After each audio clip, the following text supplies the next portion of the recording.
Magandang hapon po. Ako po si Elijah C. Camargo. Grade 4 ng TMCSI. Pagtatanungan po ako ng mga question dito sa interview ko. At saka, para sa TLE subject ko, performance task about entrepreneurship. Unang tanong, ano po pangalan ninyo? Lenny de la Cruz.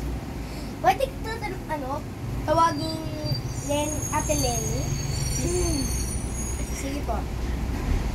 Pangalawa, ano po ang pangalan at saka address ng business ninyo po?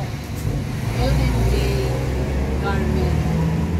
Dito Ah, sa number 10, Rio Campus. sige po. Pangtatlo, ano po ang business ninyo? RTW.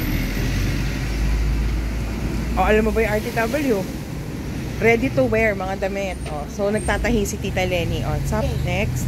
Tsaka 4, bakit nag-start kayo po ng ganyang business? Kasi bata pa ako, mahilig na talaga ako. Tapos, alam ko na yung left and right ng business na to. Panglima, ano po ang mga nakita o nag-experience niyo po na mabuti sa negosyo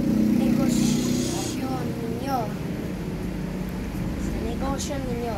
Sa negosyong ganito, may time na mahina, may time na malakas.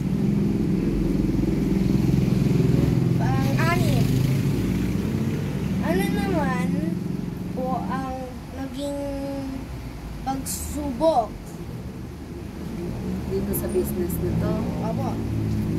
Itong pandemic, lahat kasi ng tindahan halos nagsara. Kaya, naging mahirap itong pandemic na to. Pang-7, ano po mapapayo or advice ninyo sa tulad kong bata na edad na maging negosyante din? Dapat pag-aaral kayo mabuti. Dapat maging masipag at saka masinop sa buhay. Salamat po.